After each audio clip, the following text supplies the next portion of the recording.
Olá pessoal, tudo bem? Estamos aqui para conversar um pouco com vocês sobre a prova da FUVEST de redação, que iniciou, né, a segunda fase dos vestibulares do ingresso na USP, agora em 2018. Tá? O tema da proposta de redação desse ano foi um tema bastante atual, com esse questionamento sobre se deve ou não existir limites para a arte. A ideia é a gente dar uma olhadinha na proposta em todos os detalhes dela, primeiro pela perguntinha, né, que é feita para a gente, e depois em cada um dos textos da coletânea, para entender de que forma isso se encaixa, poderia se encaixar numa dissertação argumentativa de até 30 linhas, que é o que a FUVEST pedia. Se eu olho para o questionamento que é feito pela prova, vamos lá, aí. Essa pergunta, se deve ou não existir limites, é o que a gente chama de uma pergunta já direcionada, ou seja, ela encaminha algumas possibilidades de resposta. A primeira dela é se existe, por exemplo, o limite deve existir ou não, ou seja, pode ter uma leitura já mais bilateral sobre o sim ou não como resposta a essa mesma pergunta. No entanto, é claro que isso se diferencia de outros temas que a FUVEST já fez, que eram um pouco mais abertos, temas, por exemplo, em que você tinha só uma imagem e tinha que dissertar sobre aquele assunto que havia sido colocado, mas repete a linha dos últimos anos, né, a redação do ano passado, que perguntava se o homem tinha ou não saído da menoridade, atingido a maioridade por meio do conceito iluminista de maioridade do Kant, ou o ano anterior que perguntava sobre a pertinência das utopias, todos eles eram temas que tinham essa pergunta específica. Ainda que encaminhe algumas possibilidades diferentes de resposta, tem determinados tipos de detalhes sobre a maneira como essa pergunta é feita que precisam ser levados em consideração. O principal deles está aqui do meu cantinho, essa diferença que tem entre limite e censura. Muita gente fica na dúvida sobre a possibilidade de fazer algum argumento que defenda algum tipo de limite sobre as obras de arte ou mesmo questione qualquer tipo de possibilidade de limite confundindo com censura. E são coisas diferentes, ainda que, claro, aproximadas. Né? Estabelecer limite, estabelecer qualquer tipo de pequena sanção que pode ir desde uma intervenção colocar, por exemplo, a faixa etária em um determinado tipo de obra que precise de faixa etária, até estabelecer algum tipo de censura política. Portanto, a existência ou não de limites vai além da possibilidade de estabelecimento ou não de censura, tendo em vista que limite é uma palavra um pouco mais ampla, que coloca a discussão de maneira um pouco mais aberta para a gente. Nesse sentido, é por isso que eu faço o comentário aqui que está algum canto da minha cabeça, de que a abordagem não precisa necessariamente ser unilateral. O que é uma abordagem unilateral? Ela não precisa necessariamente dizer com certeza que tem que existir ou que não tem que existir. É claro, adotar um ponto de vista específico te ajuda a encaminhar a tua argumentação e não ser contraditório, mas é possível você imaginar que em alguns casos possa existir limites, em outros casos não, assim como você pode imaginar que deve sempre existir ou pode imaginar que nunca devem existir. A questão é que sempre que a gente cai nesse tipo de pergunta, existe o ímpeto de dizer, não, você tem que dar uma resposta que não contemple o outro ponto de vista e tudo mais, e eu acho que não é necessariamente o caso, porque a maneira como a palavra limite direciona a discussão para a gente torna o debate muito mais rico quando ele explora essas diferentes possibilidades de análise e de abordagem. Tá? Se eu for olhar como a coletânea discute esses tópicos, eu tenho como base o primeiro texto que fala um pouco para a gente sobre o que eu estou chamando de caráter ambivalente das obras de arte. Então, é questionado aqui, nesse fragmento, essa noção de obra de arte como mecanismo, vamos até colocar aqui, de representação da realidade. E quando eu estou falando em representação, eu estou falando como a arte como uma forma de ser quase como um espelho do que acontece em sociedade. Ao mesmo tempo, a obra de arte ela é um mecanismo também de geração de determinados tipos de polêmicas que pode estabelecer uma transgressão da realidade. Ou seja, num texto como esse, já é dado para a gente esse papel de que, ao mesmo tempo que a arte mostra o que está acontecendo, ou seja, ela pode estar em consonância com os eventos sociais de uma determinada época, a arte também procura destruir aqueles mesmos mecanismos, seja por meio de denúncia, seja por meio da transgressão plena de valores que são éticos ou moralmente tidos como estabelecidos de acordo com um determinado tipo de época, com um determinado tipo de moral. Tá? No texto 2, isso já é trazido para a gente de maneira um pouco mais concreta, retomando um caso de agora quase 8 anos atrás, da Bienal de São Paulo de 2010, em uma obra que usava como parte da sua montagem alguns urubus, e essa obra foi denunciada, né, para ser limitada por conta de um suposto tratamento inadequado dos animais naquele contexto. O que é curioso é imaginar que quando se fala em limite da arte, talvez a primeira coisa que vem à cabeça seja algum tipo de limite estabelecido por uma pauta política, tendo em vista que essa foi a medida adotada mais ao longo deste ano, em casos que inclusive apareceram na coletânea que a gente vê daqui a pouquinho. Mas o caso dessa obra dos urubus tem como direcionamento principal a tentativa de preservação de uma não de uma crítica à estética ou ao conteúdo da obra, mas imaginar os mecanismos de confecção da obra e perceber que ela traria em si um determinado tipo de sofrimento que não corroboraria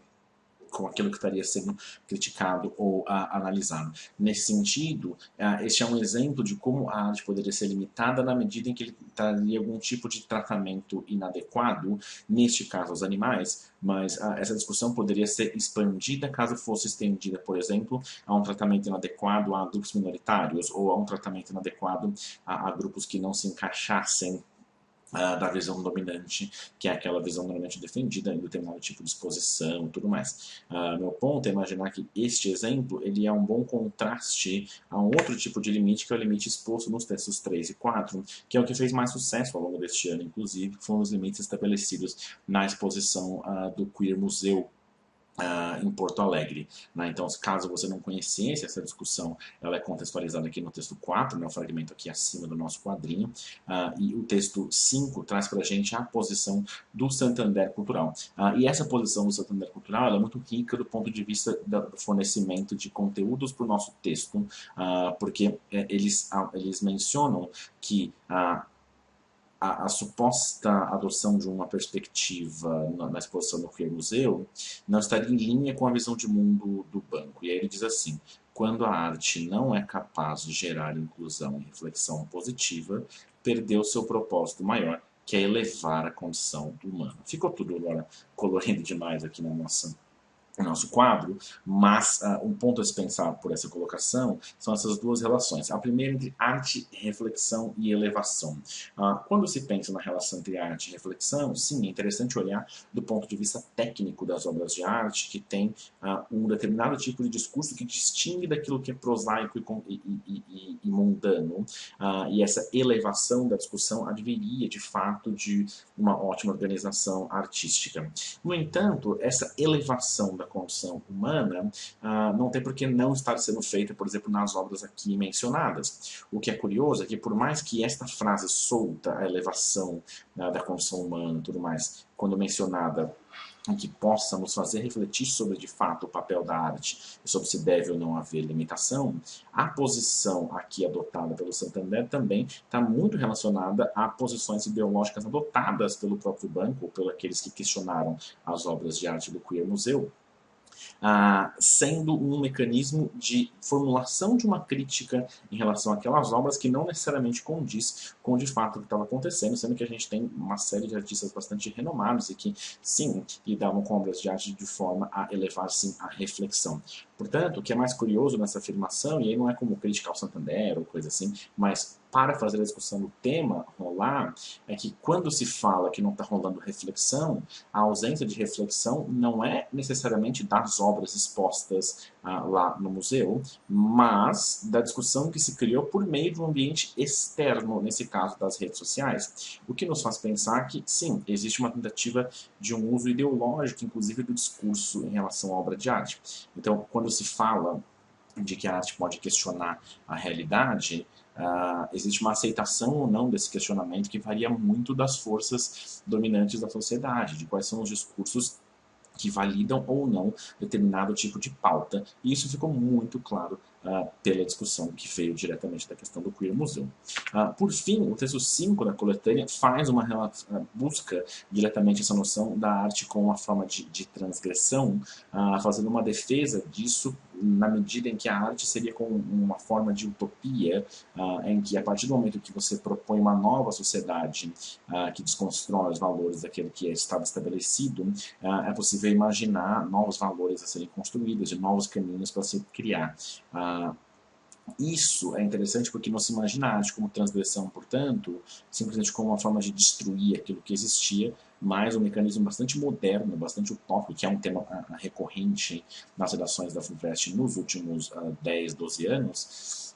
esse papel da arte como mecanismo de criação de um novo mundo acaba sendo exaltado. E aí o texto dá uma sugestão, inclusive, de contraste histórico, né, entre o que eram as vanguardas lá no início do século XX e artistas contemporâneos que fazem o mesmo papel. A ideia não é necessariamente você usar estas mesmas referências como parte da sua análise, mas perceber que esse papel da arte transgressora ao longo da história acaba sendo bastante interessante. Dá para imaginar uma série de tipos de relações, mas se eu for fazer um resumo de algumas referências, não referências apenas, mas de caminhos que são norteados aqui, poderia imaginar que a transformação da arte ela vai se dando de acordo com como a cultura varia entre as forças que são, como é definido pelo crítico cultural Raymond Williams, dominantes, residuais e emergentes. Por forças dominantes, imaginem-se aquelas manifestações de cultura dos grupos que ocupam posições de poder relevantes na sociedade. E muitas vezes o questionamento ou não da transgressão da arte é para a manutenção dessas mesmas forças. A arte, no entanto, poderia ser uma manifestação de uma força de grupos emergentes. Quando eu vejo, por exemplo, a exposição do Queer Museu, eu tenho essa contradição muito bem colocada, porque a tentativa de estabelecimento de um discurso novo sobre a cultura queer tenta trazer à pauta essas manifestações que não estão no centro do debate sobre identidade de gênero, por exemplo, ainda, mas a tentativa de estabelecer o que deve ou não ser tido como arte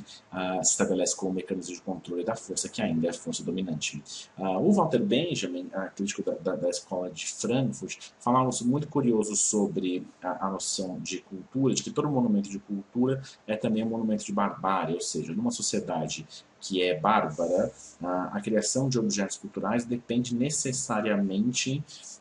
ela vai refletir necessariamente as contradições do mundo no qual ela está inserida. Então é difícil imaginar uma obra que não passe por algum tipo de sofrimento ou de dor. O exemplo que ele usa é sempre o Arco do Triunfo, né, de que o Arco do Triunfo ele foi criado com uma forma de questionamento, de celebração das vitórias napoleônicas, e aí ao mesmo tempo que ele é um marco de arquitetura e de turismo parisiense, daquela coisa linda, maravilhosa, ele é um marco também de várias mortes que aconteceram por meio da guerra.